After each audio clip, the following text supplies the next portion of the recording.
Assalamualaikum warahmatullahi wabarakatuh. Jadi di sini saya Maria Clara Widowati dengan RP belakang 027. Saya akan menjelaskan apa yang saya tangkap dari bab 4 Physical Geology Earth Reveal.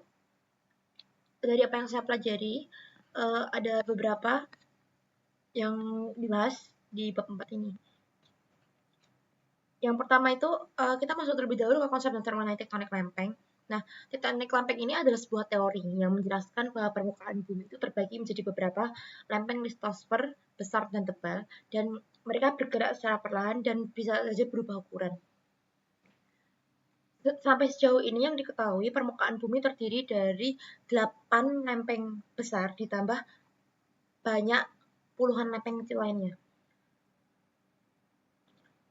Kemudian di antara batas-batas lempeng ini terjadi aktivitas atau pergerakan di mana lempeng itu bisa bergerak menjauh, saling melewati, atau mendekati satu sama lain yang biasa disebut divergen, konvergen, dan transform. Teori dari tektonik lempeng ini lahir pada tahun 1960-an dengan asal muasalnya itu adalah menggabungkan dua ide, yaitu ide dari pergeseran benua atau continental drift dan penyebaran dasar laut atau sea floor spreading. Dan yang kemudian kita masuk ke argumentasi awal tentang pergerakan benua. Argumen awal tentang pergerakan benua ini dimulai oleh Alfred Wegener pada awal abad ke-20, seorang meteorolog Jerman. Teori dari Alfred Wegener ini dia memiliki beberapa bukti, yaitu kesesuaian garis pantai yang dibuktikan dari garis pantai Afrika dan Amerika Selatan yang dapat disusun satu sama lain seperti puzzle. Kemudian ada juga mengenai fosil identik, yaitu adalah salah satu dari fosil tanaman Boceptris yang ditemukan di 5 benua, yaitu Amerika Selatan, Afrika, India, Antartika, dan Australia. Kemudian dua fosil lainnya yang diketahui itu adalah reptil air tawar yang hanya berada di Brazil dan Afrika Selatan, dan kemudian Lystrosaurus yang berada di semua benua di bagian selatan bumi. Kemudian ada juga bukti yang memperkuat teori dari Alfred Wegener ini, yaitu tentang batuan Paleozoikum akhir yang ditemukan identik semuanya di benua-benua bagian selatan. Kemudian teori dari Alfred Wegener ini memperkenalkan tentang konsep Pangea, yaitu super benua raksasa yang kemudian perlahan memisah. Dan setelah Pangea itu adalah Laurasia, yaitu dan Pangea itu dibagi menjadi dua, yaitu Laurasia, yaitu benua super utara, yaitu bagian Amerika Utara, dan Eurasia tanpa India. Kemudian ada Gondwanaland, yaitu benua super selatan, yaitu semua benua di selatan dan India. Pada zaman Paleozoikum akhir ini ditemukan bukti adanya glasiasi, yaitu adanya endapan glasiasi di semua benua Gondwanaland. Kemudian dengan adanya rekonstruksi Pangea seperti sekarang, glasiasi itu terbatas di area yang lebih kecil. Dan juga ditemukan goresan gletser yang menunjukkan es itu bergerak dari Afrika ke Amerika Selatan, dan ini tidak mungkin jika tidak terpisah lautan. Kemudian ada juga Wegener yang merekonstruksi mengenai zona iklim kuno, yaitu berdasarkan adanya endapan gletser yang menunjukkan adanya iklim dingin, dan kemudian terumbu karang itu menunjukkan tentang air hangat tropis, dan batu pasir berlapis silang itu menunjukkan adanya gurun kuno. Nah, kemudian dari sini diketahui bahwa posisi kutub kuno itu berbeda dari sekarang, dan ini menghasilkan konsep yang disebut polar wandering atau pergerakan kutub tampak. Tetapi teori dari Alfred Wegener ini sempat diragukan karena tidak adanya bukti yang meyakinkan, karena bisa saja fosil itu menyebar melalui angin atau arus. Kemudian jembatan darat itu juga bisa menjadi distribusi fosil, seperti hewan yang satu bergerak ke hewan A bergerak, misalnya sebuah hewan itu bergerak dari benua A ke benua B, itu bisa dijadikan sebagai benua ini bisa dijadikan sebagai jembatan darat. Kemudian Wikinews ini mengusulkan sesuatu yang salah, yaitu ia mengusulkan bahwa benua itu mampu menembus kerak samudra. Kemudian Wikinews juga menyebutkan bahwa kelemahan dari teknologi ini yang lain adalah gaya sentrifugal dari rotasi bumi dan gravitasi pasang surut itu terlalu lemah untuk memindahkan benua. Dan tentu saja teori Wegener ini ditolak, terutama di Amerika Selatan dan bagian utara.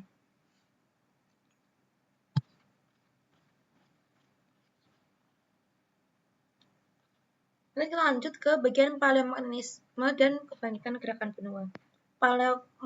Paleomagnetisme itu adalah studi medan magnet kuno yang terekam dalam batuan.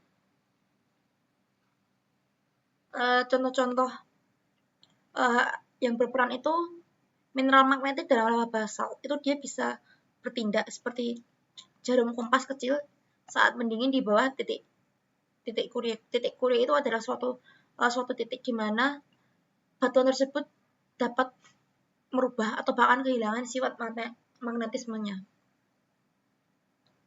Kemudian ada beberapa penemuan penting mengenai ilmu paleo ini. Nah, di setiap periode geologi itu dia menunjukkan posisi kutub magnetik yang berbeda-beda. Dan jalur pergerakan kutub tampak itu berbeda untuk setiap benua. Dan yang ketiga, batuan Permian di Amerika Utara itu menunjuk ke Asia Timur. Namun, batuan Permian di Eropa itu menunjuk ke lokasi berbeda, yaitu di sekitar Jepang.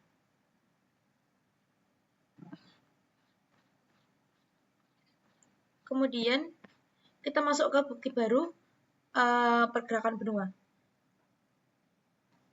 Bukti-bukti yang ditemukan itu adalah kesesuaian batu yang presisi, yaitu di mana tepi benua itu didefinisikan sebagai tengah lereng benua, dan bukan garis pantainya yang didefinisikan sebagai tengah lereng.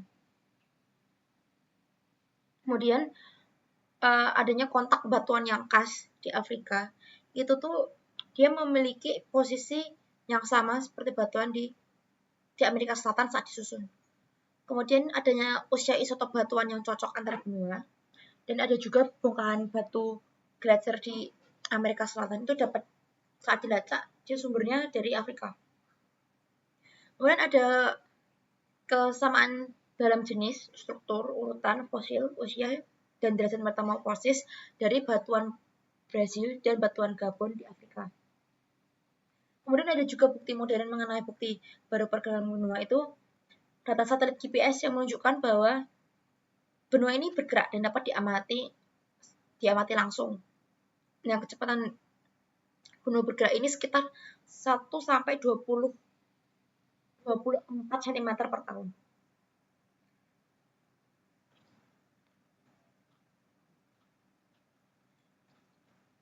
Nah, dari sini meskipun Pangea terpisah 2 juta tahun yang lalu, nah, Pangea itu terpisah 200 juta tahun yang lalu. Ini merupakan suatu pernyataan yang bisa kita highlight. Nah, benua yang kita tempati itu, benua manapun itu telah bergerak setidaknya 2 miliar tahun.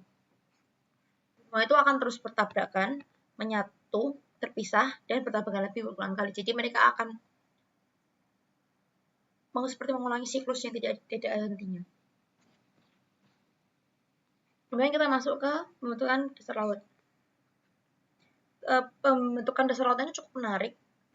Yang pertama kita mulai dengan hipotesis dari Harry Hess, seorang geolog dari Universitas Princeton, itu yang dikemukakan pada tahun 1962.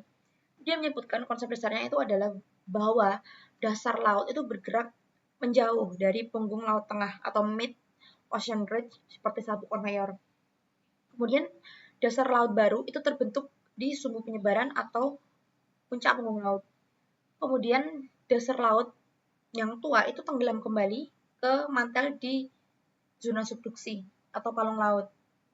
Kecepatannya masih sama seperti yang dikatakan di bukti modern, itu yaitu sekitar 1-24 cm per tahun. Kemudian Elias juga menyebutkan adanya gaya penggerak. Nah, atau gaya penggerak yang tersebut konveksi mantel ini siklusnya tuh berulang-ulang, yaitu mantel yang panas itu akan naik. Mantel yang panas ini memiliki densitas yang rendah. Kemudian ketika sudah mulai mendingin, dia akan turun. Nah, mantel yang mendingin ini memiliki densitas yang tinggi daripada mantel yang panas. Dan dikemukakan juga bahwa batuan mantel yang padat itu dapat mengalir dalam periode waktu yang sangat lama.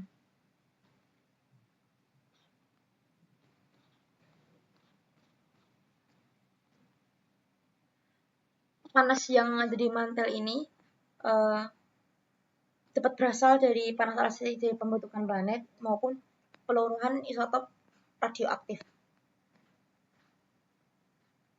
Kemudian kita masuk ke penjelasan mengenai fitur-fitur laut. Yang pertama itu ada punggung laut tengah. Punggung laut tengah ini terbentuk karena adanya batuan mantel panas yang naik. Nah, aliran panasnya cukup tinggi. Ia juga memiliki letusan batuan basalt di puncak. Kemudian lembah patahan atau rift valley-nya itu terbentuk akibat adanya tegangan. Gempa bumi yang ada di punggung laut itu biasanya gempa bumi dangkal. Kemudian ada palung samudra. Palung samudra ini karakteristiknya itu ada batuan mantelnya mendingin saat bergerak horizontal. Dan kemudian densitas batuan tersebut akan meningkat lalu tenggelam. Aliran panas di palung samudra ini termasuk lemah dan ia memiliki anomali gravitasi negatif. Kemudian di sini juga ada zona gempa Benioff yang akan dibahas pada akhir bab. Kemudian ada vulkanisme batuan andesit. Kemudian fitur laut selanjutnya adalah usia lantai laut. Usia lantai laut itu dari yang termuda, dasar laut termuda itu ada di puncak punggung laut. Ia akan semakin tua ketika ia semakin menjauhi puncak. Jadi yang paling muda itu yang paling atas, kemudian saat dia semakin menjauhi puncak, dia akan semakin menua. Nah, kemudian dasar laut yang tua ini akan dihancurkan di palung laut. Dan kemudian tidak ada sedimen pelagik di puncak punggung karena batuan basalt baru saja terbentuk. Kemudian sedimen yang ada di laut itu akan semakin tebal ketika menjauhi puncak.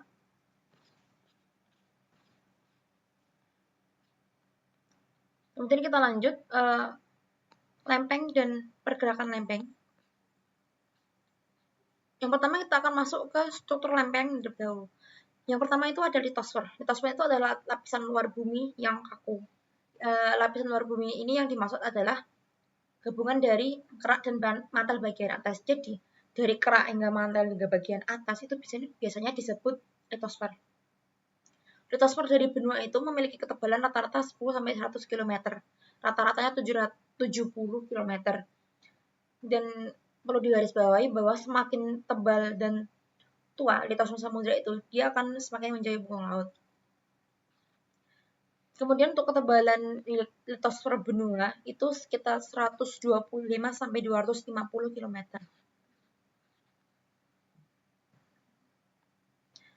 Kemudian ada astenosfer, yaitu bagian mantel setelah litosfer hingga ke bawah.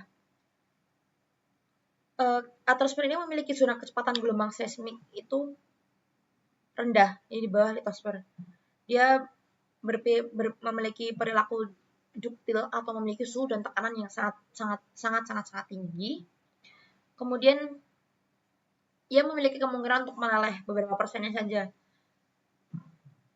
Sebutan atau peran yang bisa ditujukan pada astenosfer itu adalah lapisan pelumas di bawah litosfer.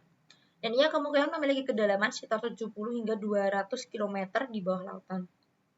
Nah, astenosfer ini tadi kan di-mention bahwa astenosfer bertindak sebagai lapisan pelumas. Nah, lapisan pelumas ini adalah yang memungkinkan lempeng untuk bergerak.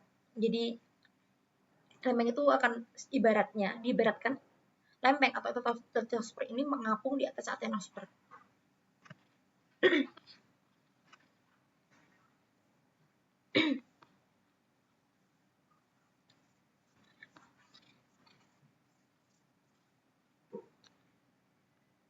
Nah, lempeng ini bisa saja ia terdiri dari sepenuhnya dasar laut seperti lempeng Nasca dan lempeng Pasifik, dan juga ia bisa kombinasi dari batuan benua dan batuan samudra seperti lempeng di Amerika Utara.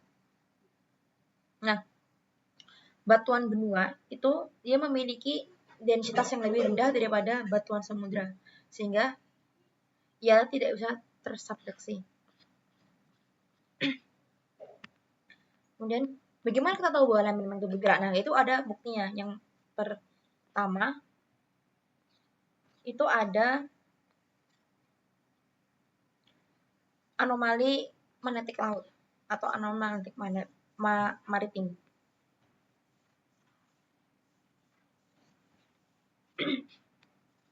Teori ini memiliki karakteristik yaitu anomali magnetik ini akan tersusun dalam suatu barisan yang sejajar dengan lembah patan punggung laut, dan kemudian ia membentuk pola simetris terhadap puncak punggung laut. Dan yang ketiga, pola dari anomali magnetik ini sama di berbagai punggung laut di dunia.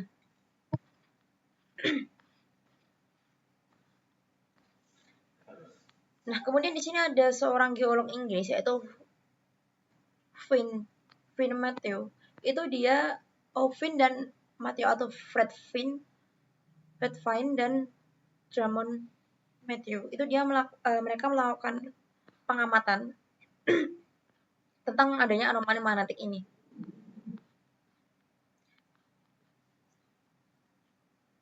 Jadi mekanisme dari anomali magnetik yang diamati atau diteliti itu ada retakan tegangan itu akan terus terbuka di puncak punggung laut. Magma basalt naik, mendingin, kemudian membentuk dike. Magma tersebut mendingin termantasi membentuk dike baru yang pada daerahnya terbelah oleh perpanjangan yang terus berlanjut. Kemudian mineral magnetit akan tetap kualitas medan magnet bumi saat mengkristal. Kemudian menghasilkan dua hasil, yaitu medan normal di mana dike ini termagnetisasi normal, kemudian medan terbalik di mana dike akan termagnetisasi secara terbalik. Perpanjangan memisahkan dike menjadi proses perpanjangan akan memisahkan dike menjadi dua bagian ke arah yang berlawanan. Kemudian magma baru dari dalam bumi itu akan terus menyusup. Kemudian penelitian dari dua geolog ini akan menghasilkan dua hasil, yaitu ketika termagnetisasi normal dia akan menghasilkan anomali magnetik positif yang akan memperkuat medan bumi. Dan kemudian ada juga di termagnetisasi terbalik, yaitu ketika anomali magnetik itu akan menghasilkan anomali magnetik negatif di mana ia akan melemahkan medan magnet bumi.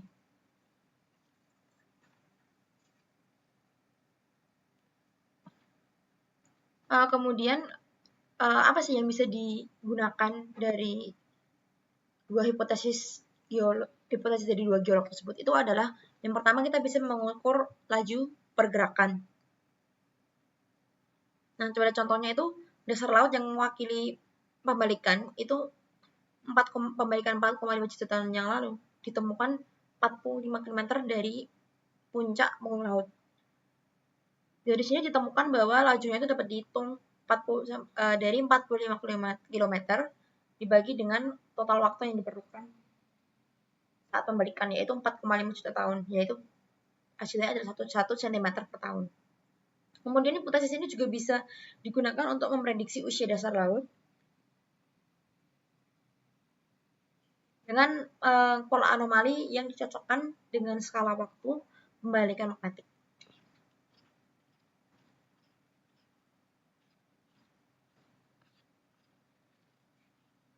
Ini kita lanjut ke zona patahan dan patahan transform.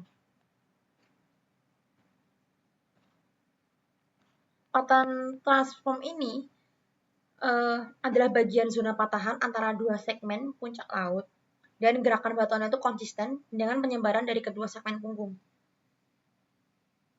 Jadi dia bergerak, saling mematah bergeser, bukan mendekat ataupun menjauh.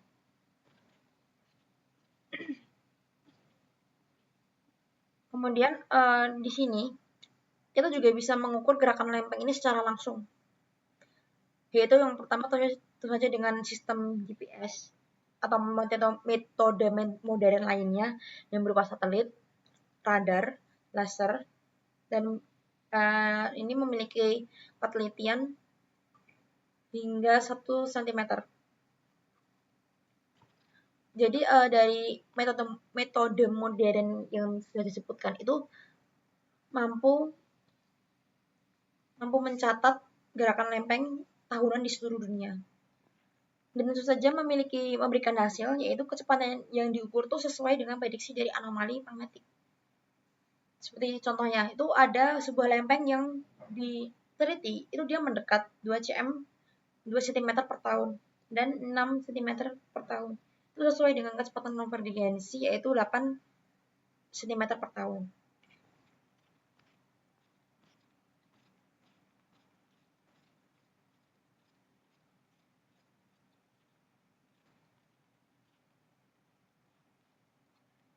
Lanjut ke tipe batas lempeng. Yang pertama itu ada batas divergen, atau batas di mana ini adalah batas dari lempeng-lempeng yang bergerak menjauh satu sama lain. Biasanya batas ini terbentuk di tengah lautan atau tengah benua.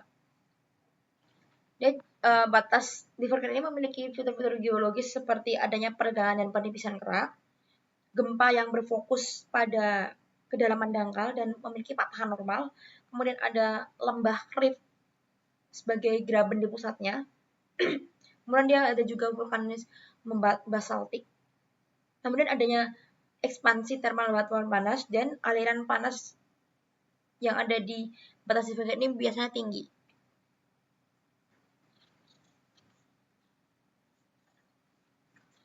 Tapi ia memiliki kecepatan laju penyebaran, yaitu dibagi menjadi 2, penyebaran lambat seperti yang di Atlantik, itu dia menjauh sekitar 1 cm per tahun. Tapi ada juga yang penyebaran cepat seperti Pacific Rise, itu dia menjauh sekitar 18 cm per tahun, tapi dia tidak memiliki lembah patahan.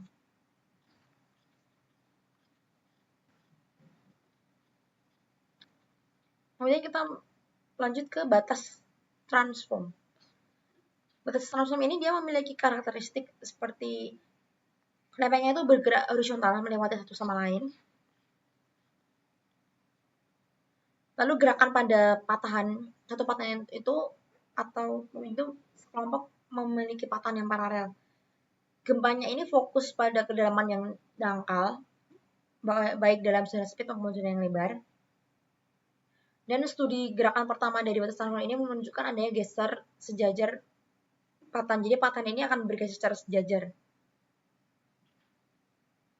Nah, patahan-patahan transform ini dibagi menjadi 3, yaitu transform yang menghubungkan 2 segmen punggung laut, dan yang kedua ada patahan transform yang menghubungkan punggung laut dengan palung, dan yang ketiga patahan transform yang menghubungkan 2 palung.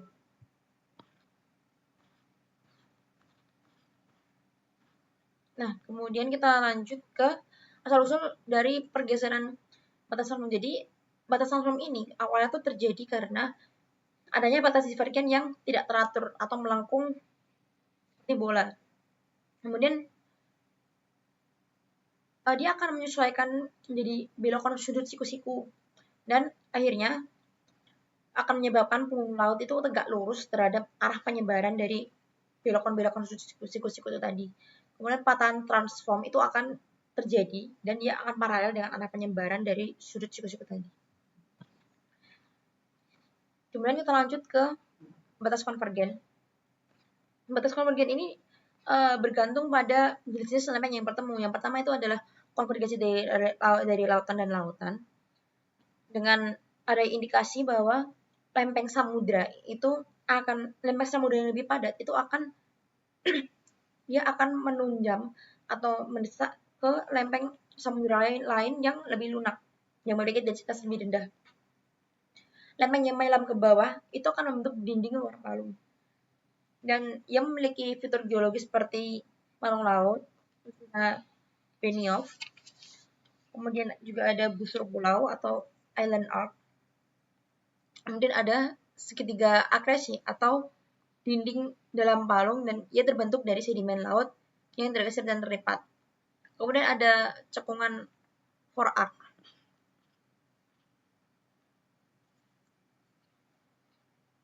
Kita lanjut ke konvergensi dari jenis yang kedua, itu lautan benua. Itu dia prosesnya lempeng samudra, karena dia lebih padat, dia itu akan menunjam ke bawah lempeng benua, karena lempeng benua sudah jelas densitasnya lebih rendah daripada lempeng samudra. Batas lautan konvergensi lautan benua ini memiliki beberapa fitur geologis seperti segitiga akresi dan cekungan forearch. Kemudian ada batas benua aktif seperti palung benua dan juga zona gempa Benioff. Kemudian ada juga dia memiliki busur magmatik, sabuk pegunungan muda. Kemudian dia juga ada cekungan sedimen atau foreland basin.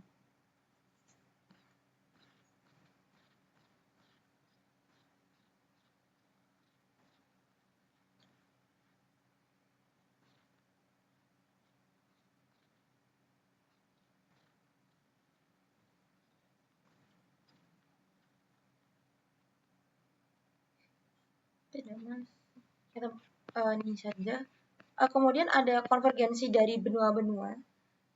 Itu ketika dua benua saling mendekat dan bertabrakan.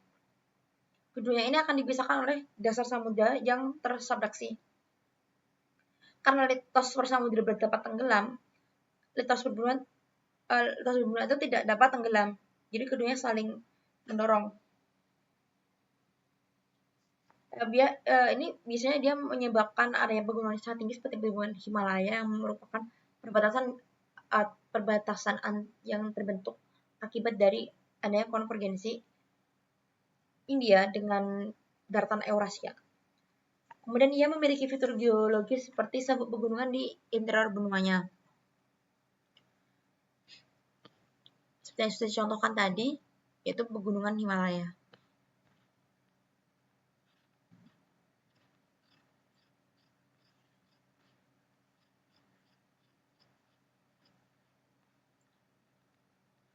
Kemudian di sini ada penyebaran back arc. Penyebaran back arc ini memiliki proses seperti perpanjangan regional di dalam atau di belakang busur. Kemudian busur tersebut akan memecah menjadi dua belah bagian ke arah yang berlawanan. Dan penyebaran ini dapat menciptakan kerak benua baru dan juga dapat memecah tepi benua.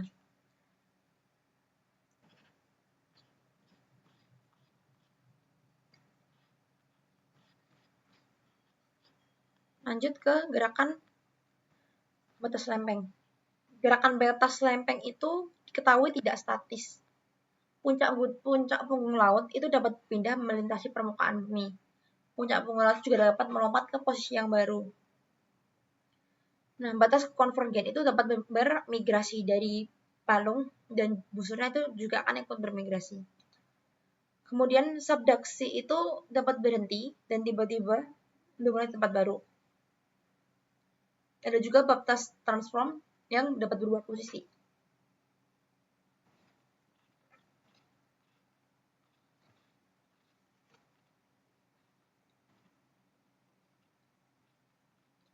Kemudian ada juga perubahan ukuran lempeng. Nah, ukuran lempeng ini dapat bertambah seperti yang terjadi pada lempeng di Amerika Utara. Kemudian dia juga dapat mengecil seperti yang terjadi pada lempeng di Nazca. Nah, kenapa teori tektonik lempeng ini unggul? Karena teori ini dapat menjelaskan berbagai adanya distribusi dan asal-usul banyak fitur di bumi, seperti ia dapat menjelaskan bagaimana distribusi komposisi gunung berapi, kemudian ia juga dapat menjelaskan mengenai distribusi gempa bumi, kemudian ada juga menjelaskan jalur pegunungan muda dan juga fitur utama dari dasar laut. Nah, gerakan lempeng ini terjadi karena adanya konveksi mantel yang sudah dijelaskan sebelumnya.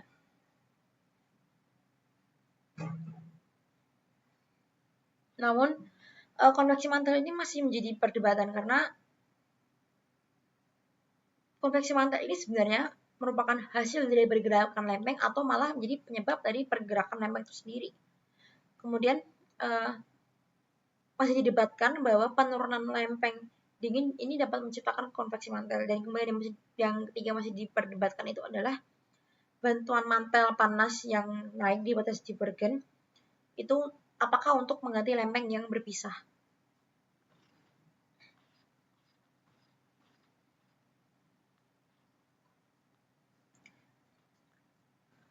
Kemudian dari lempeng-lempeng yang bergerak itu memiliki mekanisme yang spesifik. Itu ada ridge push atau dorongan punggung, yang dimana lempeng itu akan bergerak menjauh dari batas Divergen, kemudian dia mendingin dan menebal. Dan kemudian ada slap pull atau tarikan lempeng, di mana litosfer dingin yang tenggelam dengan sudut curam itu dia akan menarik bagian permukaan lempeng atasnya. Slap pull ini akan menyebabkan pergerakan lempeng yang lebih cepat. Dan kemudian ada transunction, itu dia adalah hisapan palung. Jadi ketika lempeng itu menunjam dengan sudut lebih curam dari kemiringannya, palung dan lempeng di atas itu ditarik horizontal ke arah laut. Dan isapan palung ini akan bergerak jauh lebih lambat daripada slap pull itu tadi.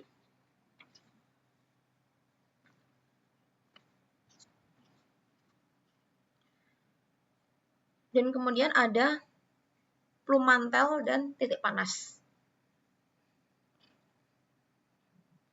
Kedua hal ini diusulkan oleh Jason Morgan dari Universitas Princeton, di mana plume mantel ini memiliki karakteristik seperti adanya kolom split batuan mantel panas yang naik melalui mantel, dan kemudian ada asap yang keluar dari cerobong, dan dia akan berbentuk seperti kepala besar yang berbentuk bola atau jamur di atas ekor yang sempit. Kemudian setelahnya memiliki statis relatif terhadap lempeng yang bergerak, dan tidak semua titik panas itu disuplai oleh plume mantel. Nah, sebenarnya titik panas ini apa sih? Titik panas itu adalah aktivitas vulkanik di permukaan akibat plume. Contohnya seperti di Islandia, Yellowstone, dan juga Hawaii.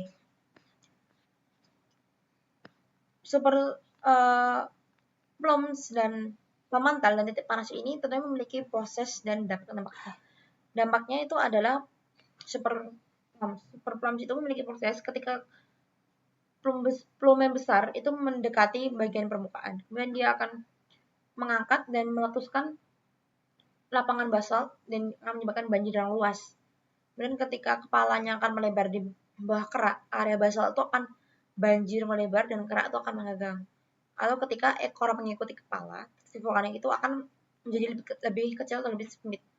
Kemudian ada juga aliran radial yang dari kepala itu dapat memutar litosfer, sehingga akan memulai pergerakan lempeng.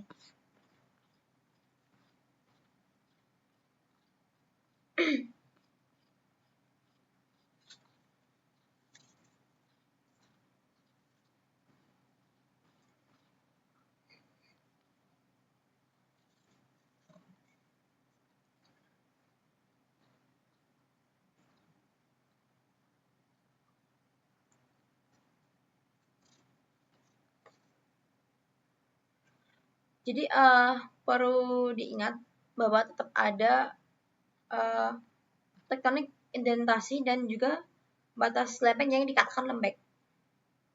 Ini tuh maksudnya kekuatan di batas lempeng itu dapat merambat jauh ke dalam bagian lempeng. Jadi kekuatan di batas lempeng itu dapat merambat bagian dalam lempeng.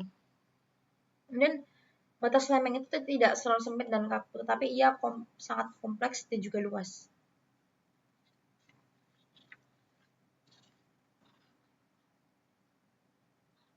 Tektonik lempeng ini tentunya memiliki hubungan dengan level laut, yaitu nah pada zaman geologi lampau, laut itu memiliki wilayah luas dan kemudian kini kan dan bertukar menjadi daratan. Jadi daratan yang sekarang itu dulunya merupakan laut.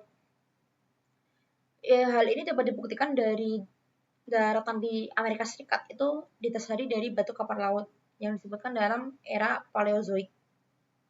Dan apa sih yang menyebabkan fluktuasi level laut itu? Ada tentang glasiasi, kemudian laju penyebaran dasar laut yaitu yang diambil dari hipotesis tektonik lempeng. Dan kemudian ada pergerakan lempeng cepat, ada juga pergerakan lempeng berhenti dan lambat, dan yang dibuktikan dari adanya beberapa fluktuasi permukaan laut yang berkorelasi dengan perubahan laju pergerakan dasar laut. Kemudian tapi dapat disoroti juga bahwa tidak semua perubahan permukaan laut itu dapat dijelaskan mengenai mekanisme-mekanisme yang sudah disebutkan tadi. Nah, zona Benioff itu dia adalah gempa fokus yang berada di kedalaman dangkal dan menengah hingga dalam itu hingga 670 km di zona subduksi. Jadi zona Benioff itu adalah gempa yang berfokus dari kedalaman dangkal hingga dalam hingga 670 km di zona subduksi.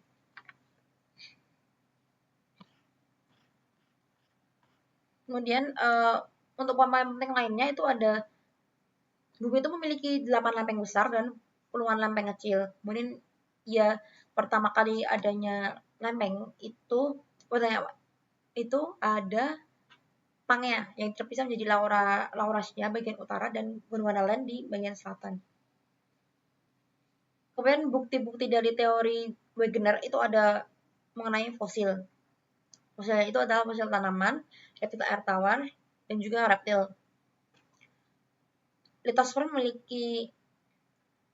Litosfer itu kaku dan terdiri dari kerak dan bagian mantel atas dengan kedalaman 170 hingga 250 km. Sementara asosfer itu bersifat daktil atau memiliki suhu dan tekanan yang sangat tinggi, dan ia adalah mantel atas dengan kedalaman sekitar 700 hingga 200 km, yang ia berfungsi sebagai lapisan termos atau tempat di mana litosfer itu mengapung. Kecepatan lempeng per tahun itu ada 1-24 cm. Kemudian patahan transform itu adalah bagian zona patahan antara dua segmen punggung laut. Dan kemudian ada mekanisme penggerak lempeng itu ada slab pull yang terkuat, kemudian ada ridge push dan ada juga transunction yang terlemah. Perlu diingat juga bahwa tektonik lempeng itu adalah sebuah teori fundamental geologi modern yang menjelaskan bahwa permukaan bumi itu terdiri dari lempeng litosfer yang bergerak dan dia saling berinteraksi di batas-batasnya. Nah, interaksi batas ini akan menghasilkan 3 interaksi yang berbeda, yaitu divergen, transform, dan konvergen. Dan gerakan-gerakan lempeng ini didukung oleh mekanisme penggerak yang spesifik seperti slab pull dan lain-lain. Teori lempeng ini menjelaskan mengenai distribusi dari gunung berapi, gempa bumi, pegunungan, fitur dasar laut, serta fluktuasi permukaan laut dalam sejarah geologi. Teori tektonik lempeng ini dapat dibuktikan melalui adanya pengukuran GPS modern dan metode modern lainnya. Sekian penjelasan dari saya mengenai apa yang saya tangkap dari bab 4 Physical Geology Earth Reveal. Semoga dapat dipergunakan sesuai kebutuhan. Sekian dari saya Mariela Karawdewati dengan RP 027 pamit undur diri. Sekian, terima kasih. Wassalamualaikum warahmatullahi wabarakatuh.